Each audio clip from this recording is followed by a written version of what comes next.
영광되었던 것이 더 큰 영광으로 말미암아 이에 영광될 것이 없으나 없어질 것도 영광으로 말미암았은즉 길이 있을 것은 더욱 영광 가운데 있느니라. 우리가 이 같은 소망이 있으므로 담대히 말하노니 우리는 모세가 이스라엘 자손들에게 장차 없어질 것에 결국을 주목하지 못하게 하려고 수건을 그 얼굴에 쓴 것 같이 아니하노라. 그러나 그들의 마음이 완고하여 오늘까지도 구약을 읽을 때에 그 수건이 벗겨지지 아니하고 있으니 그 수건은 그리스도 안에서 없어질 것이라. 오늘까지 모세의 글을 읽을 때 수건이 그 마음을 덮었도다. 아멘. 우리 지난주부터 말씀 나눌 때 이 구약의 위상 문제에 대해서 사도 바울과 고린도 교회, 그리고 고린도 교회를 흔들려고 하는 바울 반대파 사이에 논전이 있었다고 하는 것을 보았습니다. 구약의 위상은 과연 어떤 것이겠습니까? 예수님이 오셨으니까 이제 구약은 아무 소용이 없습니까? 아니면 예수님이 오셨어도 구약은 여전히 중요하고 중요할 뿐만 아니라 거기에 있는 것을 철두철미하게 다 지켜야 합니까? 이제 여기에 대하여서 바울 반대파와 바울의 생각이 서로가 차이가 있었고 또 달랐다는 것이죠. 바울 반대파의 시각은 어떤 것입니까? 한마디로 말씀드려서 구약 원조의 영광이라는 것이죠. 모세가 시내산에서 영광된 하나님의 계시의 돌판을 받았다. 그 율법 돌판을 받았다. 그리고 그 얼굴에서 빛난 광채가 있지 않았느냐. 출애굽 때 위대한 그 기적이 일어나지 않았느냐. 그 모든 위대한 기적들이 일어난 것들을 기억을 하고 이 하나님의 원조 계시에 대하여서 원래 계시에 대하여서 우리가 잘 여전히 지켜야 한다. 그래서 율법 준수가 굉장히 중요한 것입니다. 그리고 시내산 기적에 못지않은 그러한 신비 체험을 나도 하고 싶다. 이것이 한마디로 바울 반대파들의 생각이었죠. 그래서 이것을 오늘날 우리 언어로 좀 바꾸면은 능력주의라고도 볼 수가 있습니다. 종교적 능력주의라고 볼 수가 있죠.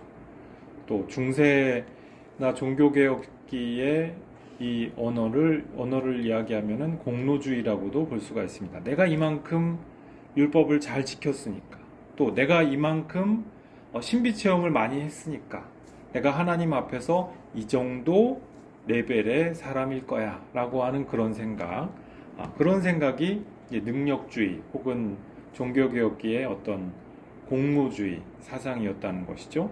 근데 지금 바울 반대파, 율법 준수파의 생각은 바로 그와 같은 생각이었다고 하는 것입니다. 우리 본문에는 직접 나와 있지 않은데 이제 신약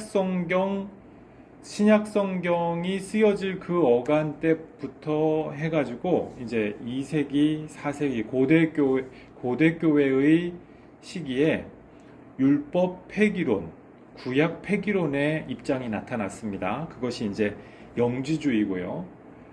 그리고 영지주의자들 중에서 마르키온이라고 하는 사람이 있습니다. 이 사람이 로마 교회의 장로였는데 2세기경의 로마 교회의 장로였는데 이제 이 사람이 자기 나름의 정경을 편집을 한 거예요. 지금까지 구약 성경을 온 교회가 다 함께 읽고 있었는데 이제 그거하고 별개로 자기는 새로운 자기의 정경을 만들어서 사람들에게 로마 교회의 장로라고 하는 그 영향력을 등에 업고 자기의 정경을 퍼뜨린 거죠. 자기의 교회를 설립하고. 그래서 구약을 그럼 어떻게 이 마르키오는 생각을 했느냐? 마르키오는 구약이 열등하다고 봤어요. 뭔가 물질적이고 악한 물질 세계의 신이 만들어낸 그러한 책이다. 이 구약의 이야기를 계속 따라가면은 결국엔 망한다. 뭐 이런 생각을 갖고 있었죠. 그래서 마르키온이 이와 같이 자기가 나름 편집한 신약 성경 가운데서도 구약 성경이 인용된 부분은 전부 제거하고 사랑에 대해서 많이 말씀하는 요한복음, 또 요한일서, 또 누가복음 중에서도 신약 성경 구약 성경을 인용한 부분은 다 제거하고, 왜 제거했겠습니까? 이것은 악한 그 구약 신의 영향을 받은 나쁜 사람들이 원래 본문을 변개했다는 거예요. 그래가지고 이제 자기 나름대로 자기가 생각하는 그 이제 정경을 만들어서 퍼뜨렸던 사람이죠. 이제 이런 구약 폐기론, 구약 전체가 다 쓸모가 없다. 그것은 다 거짓말이다. 이제 이런 생각이 퍼진 것입니다. 구약 반대파들하고는 또 정반대의 극단인 것이죠. 그래서 구약 성경과 신약 성경이 별개다 라고 생각하는 생각, 이것이 고대교회에 굉장히 위협적이고 사람들에게 이제 위기감을 주었던 그와 같은 성경입니다. 그래서 성경에 대한 입장이죠. 그래서 구약 폐기론 혹은 구약을 전부 없애버리자 이런 주장을 한 마르키온 때문에 이제 여기에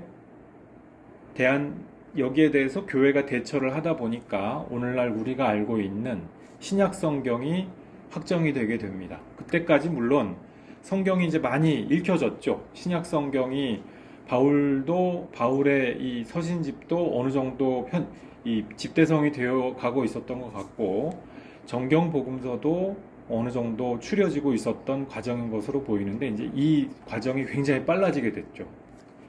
그래서 이 구약 폐기론이 이 교회사에 미친 영향, 또 우리에게 미친 영향이 상당합니다. 이 말인즉슨 구약 성경을 우리가 어떻게 보느냐라고 하는 것이 우리 신앙생활에 있어서 굉장히 중요한 부분이 된다는 거예요.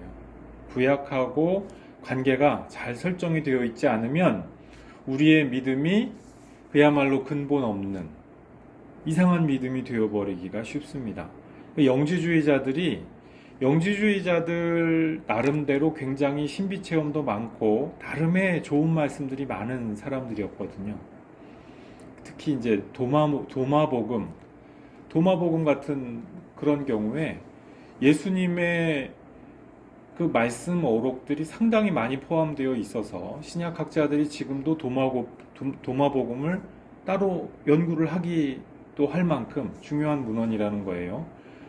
근데 도마복음 안에 예수님의 어록이 담겨 있을 만큼, 그리고 그 안에 그 귀한 가르침이 많이 있었는데, 그러면은 영지주의를 어떻게 봐야 됩니까? 영지주의가 구약하고 관계를 설정하는 데 있어서 근본적으로 잘못이 있었어요. 구약을 딱 폐기하는 입장에 서게 됨으로써 하나님의 사랑에 대하여서, 또 예수 그리스도를 통한 하나님의 그 구원 사건에 대하여서 오해하게 되는 일이 발생했다는 거예요. 사도 베드로가 어떻게 해서 그 교회의 반석이냐, 어떻게 그렇게 불릴 수가 있게 됐느냐, 여러 가지 설명과 이해가 가능한데요. 단도직입적으로 사도 베드로가 바로 12 사도단의 대표로서 신약과 구약의 관계를 보증하는 인물로서 나타났기 때문입니다. 그러니까 사도 베드로는 항상 그 말씀을 전하고 할 때 12 이스라엘 지파의 계승자로서 12사도의 그 대표로서의 사도단의 수장, 이런 입장일 수밖에 없었거든요. 그래서 그 2세기, 3세기 사도단의 역사를 연구해 보면은요, 사도단 그 사도 전승의 역사를 연구해 보면은 실제로 사도 베드로의 이름이 들어가는 곳마다 영지주의가 맥을 못 추고 그렇게 퇴조하고 물러서게 되는 것을 볼 수가 있습니다. 그래서 우리 성경에도 보면은 베드로전서, 베드로후서, 실제로는 베드로가 그 사도 바울이 그렇게 바울 서신을 남기신 것처럼 베드로 서신을 남기신 것 같진 않단 말이에요. 그럼에도 베드로라고 하는 이름이 거기 딱 중요하게 들어가 있죠. 그리고 그것을 통하여서 영지주의 이단자들을 강하게 이렇게 책망하고 그리고 반박하는 모습을 볼 수가 있거든요. 그래서 다른 관계는 무엇입니까? 영주주의가 하는 것처럼 구약 성경을 잘라내거나 혹은 불연속적이라고 생각하는 그런 입장이어서는 안 된다라고 하는 것입니다. 사도 바울도 오늘 지금 오늘 우리가 읽은 본문 말씀 15절까지의 말씀을 통하여서 이와 동일한 입장을 말씀을 하죠. 사도 바울은 다만 이 후대 영주주의자들하고 투쟁을 하는 문제에 있어서 약간 불리한 점이 있었어요. 그러니까 구약 성경을 이렇게 제시하는 데 있어서 사도 베드로만큼 어떤 그 사도단의 12지파의 계승으로서의 그 사도단, 이것을 직접적으로 말을 하지 않게 되는 입장이다 보니까 자꾸 영주주의자들이 바울을 내세우는 거예요. 빛이신 예수님을 보고 사도 바울이 회심했지 않습니까? 그러니까 이 영주주의자들이 자기들도 빛이신 하나님을 섬긴다 이거예요. 이러면서 자꾸 바울을 인용했거든요. 그래서 사도 바울보다 이제 고대 교회에서 사도 베드로가 그래서 중요해졌던 것이죠. 어쨌든 오늘 본문 말씀에서 사도 바울이 말씀하는 신약과 구약의 관계, 이제 그 구약은 어떤 위상이냐, 이것을 우리가 한번 살펴볼 필요가 있습니다. 먼저 10절 말씀해 보니까 더 큰 영광, 그러니까 예수님을 말씀하는 것이죠. 그래서 모세의 영광이 더 이상 영광이 아니게 되었다. 10절 말씀에 이렇게 말씀합니다. 우리 달이 밤하늘에 가장 밝지 않습니까? 그 어떤 별보다도 달이 밝죠. 그런데 해가 뜨면 어떻게 됩니까? 달은 사라집니다. 사실은 달은 여전히 빛나죠. 여전히 빛나는데 달은 해가 너무나 밝기 때문에 달은 사라져 버리는 것입니다. 그렇죠? 그 해와 달과 같은 그런 관계로서 신약과 구약의 관계를 생각할 수가 있다. 지금 사도 바울은 바로 이런 것을 말씀을 하는 겁니다. 그리스도가 너무나도 더 큰 영광이기 때문에 모세의 구약 혹은 모세 율법의 그 영광이 사라진 것은 아닌데도 이 빛이 더 큰 광야 앞에서 빛이 아니게 돼버린 것입니다. 안 보이게 된다. 그 말씀이죠. 자, 11절 말씀해 보니까 그러면은 율법의 영광은 무엇입니까? 복음과는 별개였을까? 율법의 영광이 복음과는 별개의 것입니까? 아니라는 거예요. 11절 말씀해 보니까 율법의 영광도 본디부터 복음을 그 원천으로 한다라고 하는 거예요. 율법, 구약 성경이 원래 복음을 목표로 해서 계속 역사적으로 점진적으로 계시가 되고 있었어요. 그것을 우리가 구약 성경을 실제로 읽어보고 연구해 보면 우리가 확실하게 느낄 수가 있습니다. 예언서를 읽어보면 복음을 향하여서 한 발 한 발 느리지만 확실하게 다가서는 것을 볼 수가 있죠. 그리고 예레미야나 에스겔이나 이런 선지자들이 혹은 스가랴나 이와 같은 선지자들이 점점 새 언약에 대해서 말씀을 하고 선포하기 시작하는 것을 볼 수가 있습니다. 그래서 20세기 성경학계에서 가장 중요한 두 분의 성경학자를 꼽으라고 하면은 구약 성경학자 중에 혼라트라고 하는 분이 있고요. 그리고 신약 성경학자 중에는 불트만이라고 하는 분이 있습니다. 이 두 분이 하는 말씀이 다 말마다 정답은 아니지만 그래도 가장 큰 그 영향력을 행사했던 분이고, 또 우리가 그분들의 이 성경을 공부하는 방법론에 오늘날 이 성서학적인 연구 방법이 많이 힘을 입고 있거든요. 근데 이분들이 구약학자이신 폰나트가 구약 성경을 한마디로 간추린 말이 있어요. 그게 바로 구약 성경은 거대한 기다림과 좌절의 역사다. 그랬어요. 하나님의 언약이 어떻게 하면은 성취가 될 것이냐, 여기에 대한 기다림이고요. 그것이 결국에는 좌절이 됐어요. 그 다음엔 무엇입니까? 아직 답이 없어요. 말라기로서 딱 끝나고 나서 어떻게 되는지 몰라요. 그 다음을 기다리고 있는 것이 구약 성경이라는 것입니다. 그 신약 성경학자 불트만은 그럼 신약 성경에 대해서 뭐라고 얘기했느냐? 신약은 성취의 책이다 그랬어요. 그렇죠? 기다림과 성취의 책이 그 20세기에 가장 중요한 신약학자, 구약학자가 그렇게 딱 정리를 평생 동안 연구하시고서 한마디씩 정리를 해주셨는데 맞는 말이죠. 그러니까 구약 성경은 애시당초 신약과 같은 그와 같은 성취를 향하여서 계속해서 걸어온 역사였다. 이 말씀입니다. 신약 성경과 구약 성경은요, 동일하고 통일적인 하나님의 계시라는 말씀이에요. 하나의 계시 역사라는 것이죠. 또 우리 자연 계시와 특별 계시 문제도 그렇습니다. 우리가 성경을 통하여서 우리가 접할 수 있게 되는 예수님에 관한 소식, 특별 계시라고 하죠. 그런데 우리가 예수님 바깥에서, 교회 바깥에서 접할 수 있게 되는 자연과 역사와 인간사의 모든 일들 가운데서 나타나는 하나님의 계시, 이것을 자연 계시라고 합니다. 일반 계시라고도 하고요. 이 관계가 어떻습니까? 자연 계시와 특별 계시, 일반 계시와 특별 계시, 서로 다른 것이냐? 아니라는 거예요. 서로 하나의 계시 역사다. 그 말씀이죠. 어쨌든 율법의 원천이 본디 복음이고, 율법의 영광도 원래 복음에서 비롯되었다는 것입니다. 별개의 것이 아니라는 거예요. 그래서 지금 11절 말씀에서 사도 바울이 말씀하는 것이, 이제 율법은 복음을 통하여서 능가되었어요.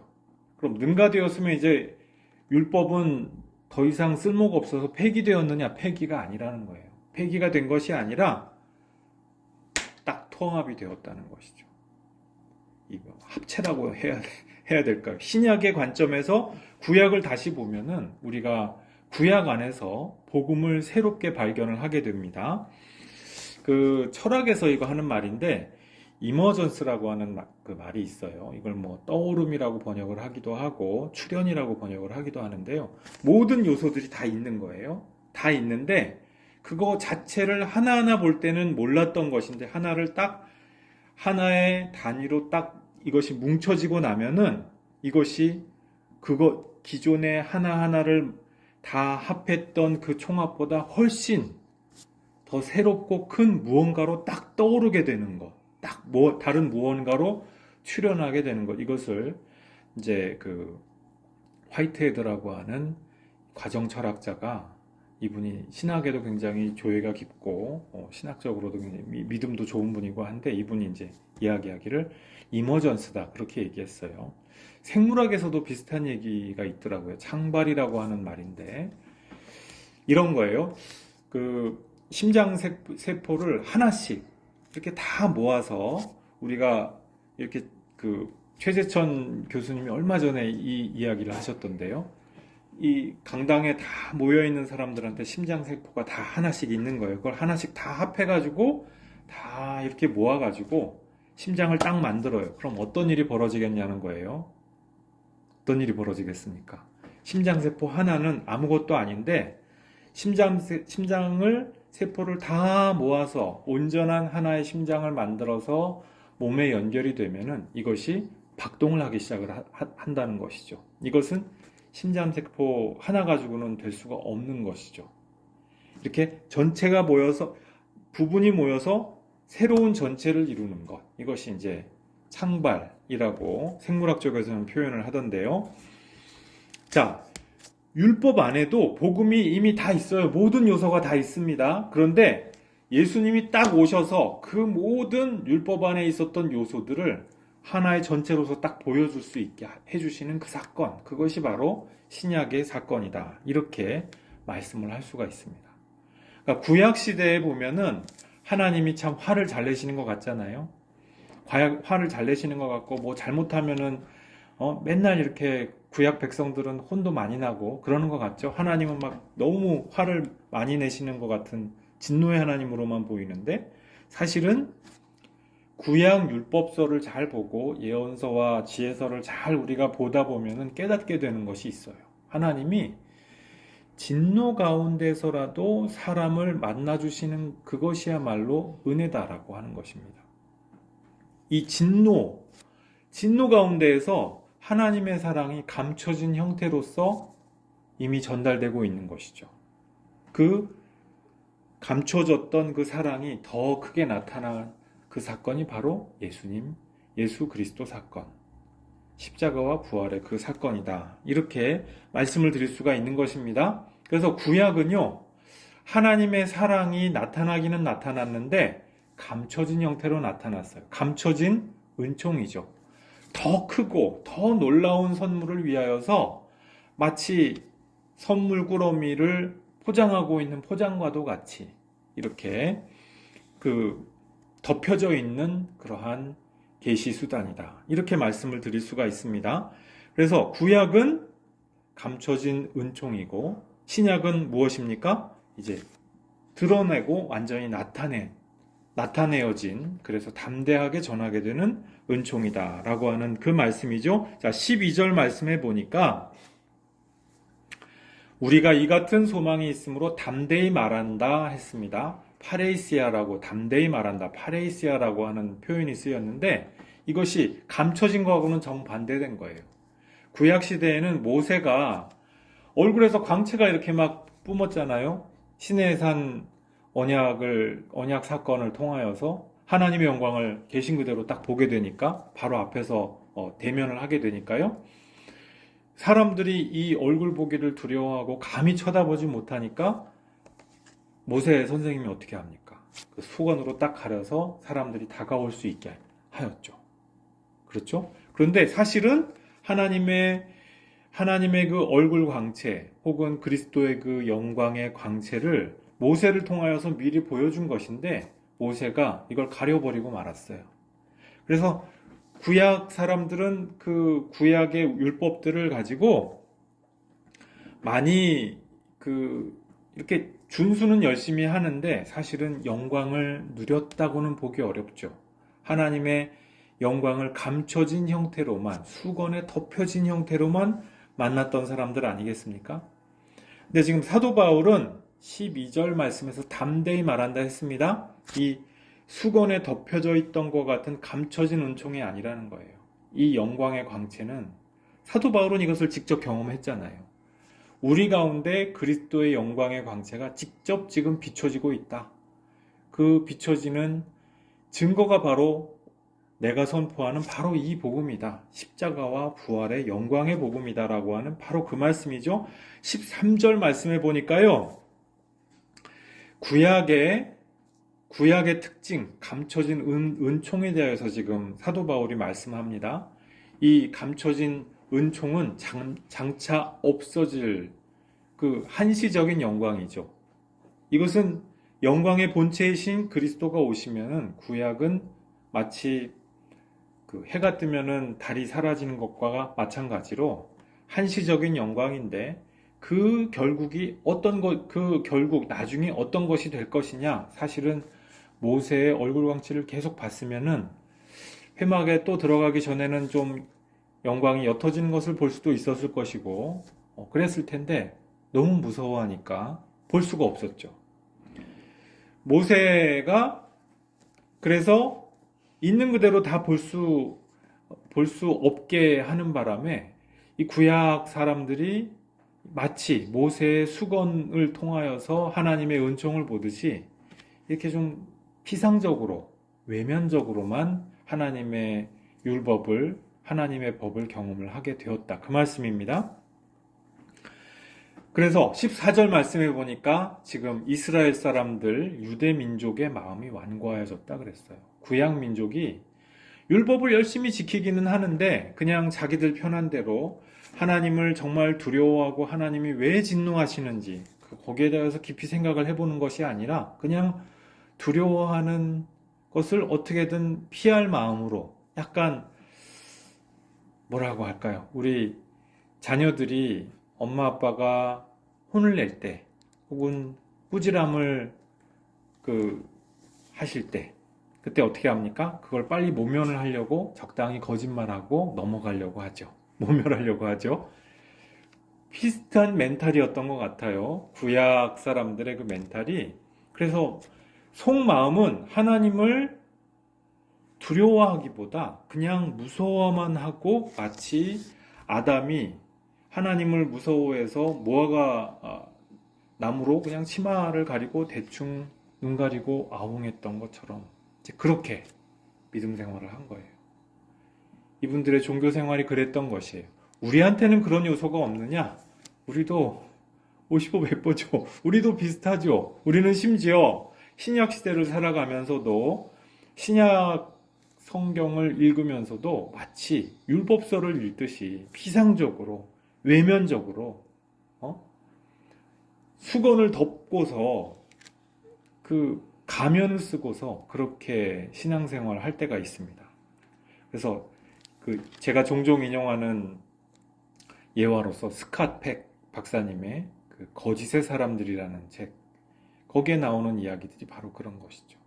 거기서 보면은 사람들이 하나님을 믿어요. 믿는다고 교회에도 출석하고 열심히 합니다. 그런데 이 사람들이 심각한 마음의 심령의 병이 있어요. 그것이 무엇이냐면 종교의 이름으로 거짓말을 하는 거예요.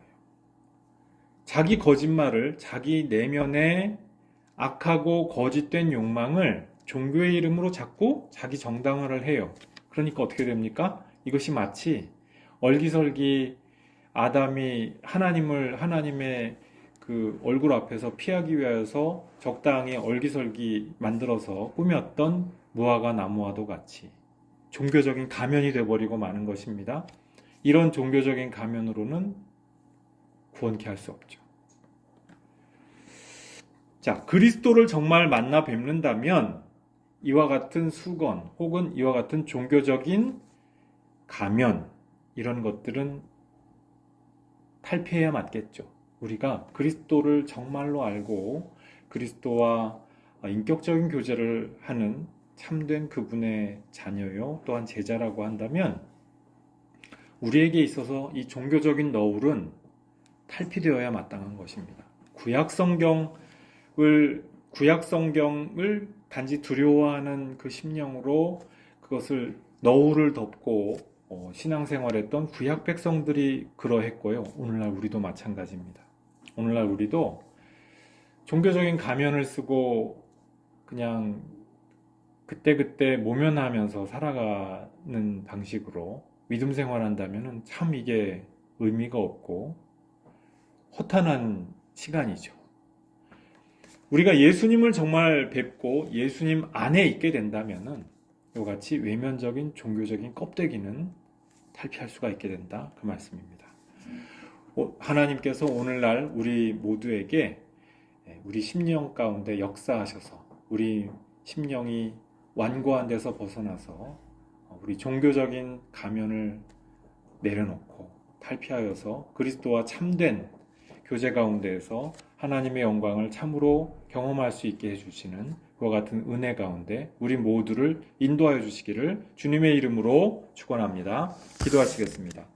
아버지 하나님 감사합니다. 주님께서 우리 가운데 참으로 거하실 때 영광의 강체이신 그리스도의 그 영광을 우리에게 비춰주시는 이것을 주님 감사합니다.